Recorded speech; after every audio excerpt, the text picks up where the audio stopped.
আসসালামু আলাইকুম রহমতুল্লাহ। HSC 25 batch এবং 24 ব্যাচ, ফার্স্ট টাইমার এবং সেকেন্ড টাইমার যারা আমাকে দেখতে পাচ্ছ ক্যামেরার ওই পাশ থেকে, প্রত্যেকেরই একটা ইচ্ছা থাকে যে আমি একটা ইউনিভার্সিটিতে টপের দিকে পজিশনে থাকবো। যদি কোনো স্বপ্নে ইউনিভার্সিটি থাকে তোমাদের, তাহলে অবশ্যই অবশ্যই সেই ইউনিভার্সিটিতে একদম সামনের দিকে মেরিট থাকাটা জরুরি। কেন জরুরি? কারণ তোমার মনে করো যে ইচ্ছা যে ভাই আমি ট্রিপলি নিয়ে পড়বো, কারোর ইচ্ছা, অথবা আরেকজনের ইচ্ছা ভাই আমি সিসি নিয়ে পড়বো, আমার আজন্মের স্বপ্ন এটা। অথবা আরেকজনের ইচ্ছা ভাই আমি আইপি নিয়ে পড়বো, সাস্টের আইপি তো অনেক নাম করা, সো আমি এটা নিয়ে পড়তে চাই। কিন্তু রিয়েলিটি হচ্ছে তুমি ওই ইউনিভার্সিটিতে চান্স পাওয়ার পরেও এই সাবজেক্টগুলো তুমি পাবা না। কারণ কি? এই সাবজেক্টগুলো হচ্ছে একদম টপ পজিশনে থাকে, অর্থাৎ তোমার মেরিট যদি সামনে না থাকে, তুমি যদি টপ না করতে পারো, তাহলে কিন্তু কাঙ্ক্ষিত সাবজেক্ট নিয়ে তোমার পড়া সম্ভব হবে না। সো এটা খুবই খুবই জরুরি একটা বিষয়। সো আজকে আমি তোমাদেরকে সাস্টের রেসপেক্টে রুটিন নিয়ে আলোচনা করবো, যে একজন টপারের রুটিন কেমন হয় এবং আসলে তুমি তোমার পজিশনে থেকে কিভাবে ওই রুটিনটা মেনটেন করতে পারো। পুরো ব্যাপারটুকু নিয়ে আমি একদম খোলাসাভাবে বলার চেষ্টা করব। সো চলো জাম্প করি আমাদের মেইন টপিকটাতে। আচ্ছা, তো শুরুতে একটু খেয়াল করো, আমি একটু ছোট করে নিই এটাকে। ওকে, তো দেখো, শুরুতে হচ্ছে আমি একটা সেগমেন্ট দেখাইছি, তাই তো? এই সেগমেন্টে তিনটা পার্ট আছে, part one, part two, part three. তো একজন টপার বা একজন মেরিট পজিশনে আগে থাকা স্টুডেন্টের এইটা হচ্ছে তোমার সব থেকে বেশি মোস্ট ফলো করা একটা রুলস বা মোস্ট ফলোইং একটা তোমার সেগমেন্ট, যেখানে কিনা প্রথম সেগমেন্টে থাকে যে বেসিক, কোয়েশ্চেন ব্যাংক এবং ক্লাস। সে এই, মনে করো এটা ধরে নাও দিনের তিনটা ভাগ, জাস্ট মনে করো যে দিনের তিনটা ভাগ।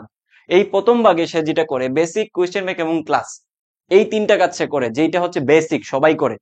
এভারেজ স্টুডেন্ট, খারাপ স্টুডেন্ট, ভালো স্টুডেন্ট, টপার স্টুডেন্ট, সবাই এই জিনিসটা করবেই করবে, এটা ছাড়া কিন্তু তার শুরুটা ঠিকঠাক মতো হবে না। বুঝতে পারছি? তো এই জন্য আমি প্রথমেই দেখো এভারেজ স্টুডেন্টদের যেটা আমি লিখে রাখছি, যে প্রথম হচ্ছে বেসিক গুলো অবশ্যই মানাটা ফরজ, যেই বেসিক জিনিসগুলো তোমাকে মানতেই হবে, তাছাড়া তোমার পক্ষে পরবর্তী ধাপে যাওয়া ইম্পসিবল। তো আমি আগে বেসিক জিনিসটা বলে নিই। যেমন কোয়েশ্চেন অ্যানালাইসিস, প্রথম হচ্ছে এইটা, এটা সবাইকেই মানতে হবে। বিশেষ করে সাস্টের কোশ্চেন একটু কঠিন হয়, একটু ইঞ্জিনিয়ারিং ধাঁচের হয়, একটু ঘোরানো পেছানো হয়। সো অবশ্যই সাস্টের কোশ্চেন ব্যাংকটা পড়তে গেলে তোমাকে কিছু নিয়ম মেনে পড়তে হবে, বা সাস্টের কোশ্চেন ব্যাংকটাতে খুব ভালো মতো তোমাকে জোর দিতে হবে। সো যারা সাস্টের কোশ্চেন ব্যাংক নিজে নিজে সলভ করতে পারবা না, অনেক ডিফিকাল্টিস ফেস করবা, এটা খুবই স্বাভাবিক। তোমরা চেষ্টা করলে আহ, যদি পারা যায়, সিলেটি যারা আছো, কোনো একটা ভাইকে তুমি তোমার বাসায় নিয়ে যেতে পারো, সে তোমাকে প্রবলেম সলভিং করাই দিবে। অন্যরা যারা মানে সিলেটের বাইরে আছে, তারা অন্য কোনো ভাইকে নিতে পারো। বাট দেখা গেছে কি, সবার কিন্তু ফাইন্যান্সিয়াল অবস্থা খুব একটা ভালো না। তো যে কোনো একটা ভাইকে তুমি বাসায় নিলে তাকে মান্থলি 10,000 করে তোমাকে গুনতে হবে। তো এটা একটা বড় একটা ব্যারিয়ার সবার জন্য। যারা আমার ভিডিও দেখে তারা ম্যাক্সিমামই হচ্ছে মধ্যবিত্ত ফ্যামিলি থেকে বিলং করা। তো তাদের পক্ষে প্রত্যেক মাসে 10,000 শুধুমাত্র কোয়েশ্চেন সলভ করার জন্য, which is very very difficult. So এটার সলিউশন হচ্ছে আমাদের কোর্স, মাত্র 1,000 টাকার কোর্স, যেখানে তুমি শুধুমাত্র একটা সাবজেক্ট না, ফিজিক্স, কেমিস্ট্রি, ম্যাথ, বায়োলজি, সব সাবজেক্টের উপরে কম্প্যাক্ট আকারে ক্লাস পাবা। হোয়াট এভার, এটা নিয়ে পরে আলোচনা করব। গেল এটা। তো এটা তুমি কোনো ভাই কিংবা কোর্সের মাধ্যমে এটা তুমি করলা। তারপর হচ্ছে বেসিক ক্লিয়ারেন্স, এটা অবশ্যই তোমাকে করতে হবে একটা সাবজেক্টের। তুমি মনে করো যে কোয়েশ্চেন ব্যাংক সলভ করে দেখলা যে এই প্রবলেম গুলা হচ্ছে, তো ওই প্রবলেম গুলা তোমাকে সাথে সাথে ক্লিয়ার করে নিতে হবে, বেসিকটা ক্লিয়ার করে নিতে হবে। এক্সাম্পল হচ্ছে কি, যে ধরো তোমার ভেক্টর ক্যালকুলাসে প্রবলেম, তো ভেক্টর ক্যালকুলাস তো তুমি ফালায় রাখলে হবে না। এটা অবশ্যই একটা ইম্পর্টেন্ট টাইপ বা টপিক, যেটা আমরা অলরেডি সার্চ ডিমাস 3.0 তে যারা ক্লাস করছো তারা জানো, যে এখান থেকে আমরা বেশ কিছু ম্যাথ সলভ করাই দিছি তোমাদেরকে, এবং স্টার্ট দিয়ে দিছি যে কোনগুলো আসতে পারে পরীক্ষায়। প্রতি বছর কিন্তু সাস্টে জায়গা থেকে একটু স্পেশাল ভাবে কোয়েশ্চেন রিপিট করে। মনে আছে 23-24-এ, সরি 24-25-এ একটা প্রবলেম আসছিল, যে ডাইভারজেন্সের আনসার দিয়ে দিছে, আমাদেরকে ওই ভেক্টরটা বের করতে হবে। সো এটা কিন্তু একটু ঘুরানো পেঁচানো পদ্ধতি। ডিফারেন্সিয়েশন যেটা দেওয়া আছে ওটাকে ইন্টিগ্রাল করে আমাদেরকে কিন্তু ওই ভেক্টরটা বের করতে হয়। যারা ক্লাসটা দেখো নাই তারা অবশ্যই 24-25-এর জন্য আমরা সম্পূর্ণ কোয়েশ্চেন সলভিং যে ক্লাসটা, ওটা ফ্রি করে দিছে, একটু আমার চ্যানেলে যায় দেখে নিও। তো এ গেল এটা। তারপর হচ্ছে সেলফ প্র্যাকটিস। সেলফ প্র্যাকটিসটা তোমাকে খুব ভালো মতো করতে হবে। এখানে কোনো তুমি মানে ছাড় দেওয়ার কোনো অপশন নাই। তারপর এক্সাম, তারপর হচ্ছে তোমার উইকনেস নিয়ে কাজ করা। এগুলো হচ্ছে খুবই খুবই নর্মাল একটা প্রসেস, যেটা সবাই তোমাকে বলবে, সব ভাইরা বলবে, এবং তুমি নিজেও এইভাবে করতে হবে। এটা আমরা আমাদের সব জায়গায় মেন্টরশিপ ক্লাস সহ সব জায়গায় বলে দেই। কিন্তু থিঙ্ক ইজ, যারা টপার, যারা টপার তাদের ব্যাপারগুলো একটু আলাদা। দেখো এখানে কোথাও তুমি কোনো অ্যাডভান্স অ্যাডভান্স টাইপের কিছু লেখা পাইছো কিনা? দেখো এখানে কিন্তু অ্যাডভান্স লেভেলের কিছু লেখা নাই। জাস্ট তুমি প্রাথমিক ধাপগুলো এইভাবে তুমি সম্পন্ন করলা, তাহলে মিসিং কি এখানে? মিসিং হচ্ছে হচ্ছে তোমার এখানে অ্যাডভান্স লেভেলের জিনিস মিসিং করা আছে। সো এখন আমি তোমাকে দেখাই যে অ্যাকচুয়ালি যারা টপ করে তাদের আসলে কি ধরনের জিনিস ভিন্নভাবে মেনে চলে। খেয়াল করো, সে তো এই যে বেসিক, তারপর কোয়েশ্চেন ব্যাংক, তারপর হচ্ছে ক্লাস, এই জিনিসগুলো সে এই জায়গাগুলো থেকেই কভার করতেছে আম জনতার মাধ্যমে। ম্যাঙ্গো পিপল যেটা করে তারা এটাই করে, বাট তারা দিনের একটা সেগমেন্টে করে। আর যারা নর্মাল ভাবে পড়াশোনা করে তারা সারা দিনই এই কাজগুলো করে। বাট টপাররা তিনটা সেগমেন্টে কাজ করে। সেকেন্ড সেগমেন্টে কি দেখো তো? সেকেন্ড সেগমেন্টে আছে এক্সাম, অ্যাডভান্স, তারপর হচ্ছে পিএ। পিএ মানে কি? দেখো এখানে কিন্তু আলাদা করে তোমার পিএ লেখা নাই। পিএ মানে হচ্ছে পার্সোনাল অ্যানালাইসিস। এই কাজটুকু অবশ্যই টপাররা করে থাকে। পার্সোনাল অ্যানালাইসিস কি? দেখো, প্রথমত মাথায় রাখো, পার্সোনাল অ্যানালাইসিস হচ্ছে যে তুমি মনে করো যে হলবিভব থেকে কোনো একটা প্রবলেম পড়ছো, হলবিভব। এখন আমরা কি করছি, আমাদের ক্লাসে হলবিভব থেকে মনে করো যে একটা প্রবলেম সলভ করাই দিছি। এখন যে একটু সচেতন বা একটু টপার টাইপের মনোভাব যাদের আছে বা একটু টপ করতে চায়, তারা কি করবে, এই হলবিভব টপিকটা যেই জায়গাটাতে আছে ওই জায়গাটা থেকে ইসাক স্যারের বইয়ে যাবে, যাওয়ার পরে সেকেন্ড পেপারে যে দেখবে যে হলবিভবের পাশে আর কি ধরনের কি টাইপের প্রবলেম আসতে পারে। অর্থাৎ সে কোয়েশ্চেন ব্যাংকের বাইরে, দেখো এখানে কিন্তু কোয়েশ্চেন ব্যাংক ছাড়া আর কিছু বলি নাই। আর সে কি করবে, কোয়েশ্চেন ব্যাংক থেকে বের হয়ে সে ভিন্ন রকমের জিনিস একটু এক্সপান্ড ওয়েতে পড়বে, যাতে করে ওই জায়গাগুলো থেকে যদি টিচাররা একটু পেছায় দেয়, তাহলে সে যাতে আনসার করে দিয়ে আসতে পারে। তো তোমরা অলরেডি জানো যে সাস্ট একটু ঘুরে পেছায় কোয়েশ্চেন করে। সো টিচাররা একটু চেষ্টা করেন যে ওই টাইপের জিনিসকে মাথায় রেখে একটু অ্যাডভান্স লেভেলের প্রবলেম সলভ করায় দিতে। সো মাথায় রাখো, তারা কিন্তু পার্সোনাল অ্যানালাইসিস টুকু করে। এই যে দেখো, এরও আগে আমি লিখছি কি অ্যাডভান্স অ্যানালাইসিস। দেখো এই অ্যাডভান্স জিনিসপাতি কখন আসবে, যখন তুমি এই জিনিসগুলো ঠিকঠাক মতো করতে পারবা। আবার তোমরা যারা অ্যাভারেজ স্টুডেন্ট আছো আমার মতো, তারা আবার হুট করে এই কাজে চলে যায় না। তোমাদের কাজ হচ্ছে আগে এই বেসিক জিনিসপাতি শেষ করা, তারপরে জাম্প করা অ্যাডভান্সে। তুমি যদি প্রথমে অ্যাডভান্স নিয়ে বসে থাকো, তাহলে তুমি কিন্তু একটা রান ধরা খাবা। কারণ প্রবলেম আসলে মেইনলি আসবে এইখান থেকে, ম্যাক্সিমাম অ্যাডভান্স থেকে যা আসবে এগুলো টপাররা করবে, অর্থাৎ মেরিট আগানোর জন্য তারা এই প্রবলেমগুলো সলভ করবে। এবং তুমি যদি বেসিক গুলাই না পারো, তাহলে তুমি অ্যাডভান্স লেভেলের প্রবলেম সলভ করে তুমি কত দূর আগাবা? আলটিমেটলি তোমার চান্সই হবে না। বুঝা গেছে? মাথায় কিন্তু একটু খাটায় পড়াশোনা করো। জাস্ট এই জিনিসগুলো আগে ফোকাস করবা, দেন ওই স্টেজে পড়ে যাবা। ওকে, এরপরে দেখো আর কি কি লিখে রাখছি, মনোযোগ সহকারে দেখো। রিভিশন। রিভিশনের কথা এখানে কোথাও লেখা আছে? নাই। কারণ কি, যারা নর্মাল অবস্থায় পড়াশোনা করে তাদের আসলে রিভিশন দেওয়ার জন্য আলাদা টাইম খুঁজে পায় না, আলাদা টাইম পায় না তারা। এটা একটা বড় প্রবলেম। কিন্তু টপারটা যেটা করে, দুনিয়া যেইভাবেই যাক, সে এই রিভিশনটুকু দিবেই দিবে। এবং আরেকটা জিনিস মাথায় রাখো, তারা কিন্তু রিভিশন মেটেরিয়ালস তৈরি করে রাখে।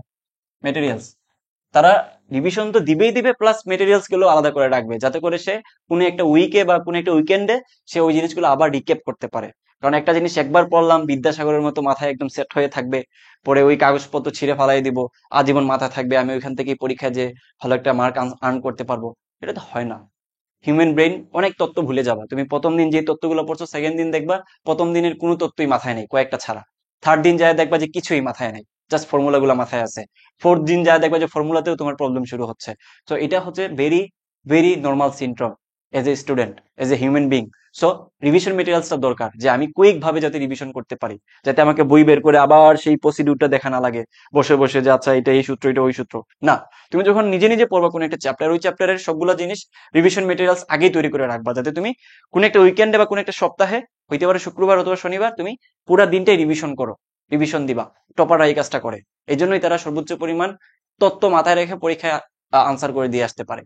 ওকে, আচ্ছা এরপরে দেখো স্লাইড অ্যানালাইসিস। এখন তোমরা আমাকে বলো তো, সার্চ রিভার্স 3.0, 2.0 এগুলাতে যারা আছো, এই যে দেখো এখানে আছে 132 জন, তারপর শুধুমাত্র সাস্টের কোর্সে আছে 85 জন, সার্চ রিভার্স 2.0 তে আছে 444 জন, অর্থাৎ প্রায় 800-এর কাছাকাছি কিন্তু স্টুডেন্ট আছো তোমরা সাস্টের, বিশেষ করে। বুঝছো, আমি সবাইকে কোয়েশ্চেনটা করতে চাই, তোমরা কয়জনে আসলে এই স্লাইড অ্যানালিসিস টুকু করছো? কয়জন করছো? যারা পেড বেঁচে আছো আমাকে জাস্ট আনসারটা দাও। কয়জন করছো স্লাইড অ্যানালাইসিস? স্লাইড অ্যানালাইসিস কি, যে ভাইয়েরা যে স্লাইড পড়াচ্ছেন, আমরা কিন্তু আমাদের স্লাইড গুলো কিভাবে তৈরি করছি জানো তো? আমরা যেটা করছি একটু বলে দিই তোমাদেরকে, যারা আমাদের কোর্সে নাই তাদের জন্য সুবিধা হবে। আমরা আমাদের স্লাইডে কি করছি, বিগত 10 বছরের কোয়েশ্চেন দিয়ে দিছি। কার? সাস্টের। তারপর আমরা দিছি কার? আমরা দিছি হচ্ছে বুয়েট, তারপর আমরা দিছি হচ্ছে সিকে রুয়েট, তারপর আমরা দিছি হচ্ছে তোমার আইওটি, তারপর দিছি হচ্ছে আমরা বুটেক্স। ওকে, তো এই ধরনের জায়গাগুলো থেকে আমরা কিন্তু কোয়েশ্চেন গুলো সিলেক্ট করে দেন তোমাদেরকে সলভ করে দিছি। কিভাবে? আমরা দিছি হচ্ছে with basic, basic to advance. ঠিক আছে, প্রথমে আমরা বেসিক দেখাইছি, দেন হচ্ছে অ্যাডভান্স লেভেলের প্রবলেম সলভ করাই দিছি। তো এটা করার কারণে যেটা হয়েছে, ওই স্লাইড যেটা আমরা দিছি, ওই স্লাইডটাই তোমার হচ্ছে রিভিশন মেটেরিয়ালস হিসেবে কাজ করতেছে। তো যারা আমাদের কোর্সে আছো তাদের আলাদা করে আসলে রিভিশন মেটেরিয়াল তৈরি করার কিচ্ছু নাই, তোমরা জাস্ট আমাদের স্লাইড গুলো দেখে গেলেই হয়। সো কয়জন আমাদের স্লাইড গুলো অ্যানালাইসিস করছো, যে কোনো একটা ভাইয়ে ক্লাসে কোনো একটা শর্টকাট বলছিল, কোনো একটা ট্রিক্স বলছিল, কোনো একটা ট্রিক্স বলছিল ওটা আমি লিখে রাখছি খাতায়, অথবা ভাইয়া কোনো একটা মেথড দেখাইছিল যে এই মেথড দিয়ে খুব ইজিলি সলভ করা যায়। কজন আমাকে আমার খাতা দেখাইতে পারবো যে ভাই আমি আসলে আপনাদের স্লাইড গুলো অ্যানালাইসিস করে আমি রাখছি। কিন্তু টপাররা এই কাজগুলো করে, বুঝছো? দেড়শোই তারা হচ্ছে টপার, দেড়শোই তারা হচ্ছে টপার। বুঝতে পারছি? দেখো লাস্ট বাট নট লিস্ট, সেটা কি? এই যে এক্সাম অ্যানালাইসিস, এটা কিন্তু এখনো দেখাইনি আমি, কারণ এই জায়গাটাতে এক্সাম অ্যানালাইসিস করাটা টাফ হয়ে যায়, বুঝছো? কারণ তারা এইগুলা করতে করতে সারাদিন চলে যায়, বাট টপারটা যেটা করে গুছানো ভাবে এই কাজটুকু করে রাখে। কি কাজ? এই যে এক্সাম গুলো অ্যানালাইসিস করে। এক্সাম অ্যানালাইসিস বলতে কি বোঝাচ্ছেন ভাইয়া? এক্সাম অ্যানালাইসিস বলতে কি বোঝাচ্ছেন? দেখো, এক্সাম অ্যানালাইসিস মানে হচ্ছে, একটু তোমাদেরকে দেখাই, এই যে এক্সাম যেটা দেওয়া হচ্ছে, ওই এক্সাম গুলাতে নর্মালি আমি কি দেখাইছিলাম, যে জাস্ট উইকনেস গুলা সলভ করার জন্য, এটা হচ্ছে একটা। বাট অ্যানালাইসিসটা কি? অ্যানালাইসিসটা হচ্ছে ওই এক্সামটাতে যেই প্রবলেমটা তুমি পারো নাই, যেই প্রবলেমটা তুমি পারো নাই, প্রবলেমটা পারো নাই, ওইটা নিয়ে অ্যানালিসিস করা, যে ভাই কেন পারি নাই। প্রথম কোয়েশ্চেন তারা করে যে হোয়াই, আমি কেন পারি নাই। তারপর কি করে? ওটা সলভ করে, যে সলভ আমি করি। তো সলভ করতে যায় অন্যরা কি করে, যে উইকনেস জাস্ট ওইটা সলভ করে, যেই এমসিকিউটা পারে নাই ওই এমসিকিউটা সে সলভ করে। বাট এরা কি করে, এরা হচ্ছে ওই এমসিকিউ যেটা পারে নাই, যেটা এমসিকিউ সে পারে নাই, ওইটা নিয়ে সে অ্যানালাইসিস করে। কিভাবে অ্যানালাইসিস করে? যে আমি কেন পারি নাই, ওই টপিকে যায়, ওই টপিকে যাওয়ার পরে ওইটা রিলেটেড যা আছে ওই জিনিসগুলা সুন্দর মতো একটু সময় নিয়ে সে পড়ে ফেলে। কিভাবে পড়ে? ওয়ান শট ক্লাসের মাধ্যমে। ওই যে আমরা যে ক্লাসগুলো দিচ্ছি ওই ক্লাসগুলোতে সে দেখে নেয়, এবং যদি কোনো বেসিকের প্রবলেম থাকে, ওই বেসিক রিলেটেড সে যে টপিক গুলো আছে বা ইউটিউবে অনেক ফ্রি রিসোর্স আছে, ওগুলো থেকে সে সুন্দর মতো সলভ করে ফেলে। বুঝা গেছে? বুঝছো তো? যারা আমাদের কোর্সে ভর্তি হইতে চাচ্ছ এখনো, যেহেতু কোর্সের দাম খুবই কম, মাত্র 1,000 টাকা। সেকেন্ড টাইমের কোর্স তো আরো কম, 899 টাকা। শুধুমাত্র সাস্টের কোর্স তো আরো কম, 750 টাকা। এত কম টাকায় যারা এক্ষুনি ভর্তি হইতে চাও, ডিসকাউন্ট কিন্তু 29 তারিখ পর্যন্ত থাকবে। যারা ভর্তি হইতে চাচ্ছ তারা আজই আমাদের যেই ডেসক্রিপশন দেওয়া আছে এবং আমাদের যে কমেন্ট বক্সে নাম্বার দেওয়া আছে, এই নাম্বারে যোগাযোগ করো হোয়াটসঅ্যাপে। ঠিক আছে? খুব দ্রুত ভর্তি হয়ে যাও। আল্লাহ হাফেজ।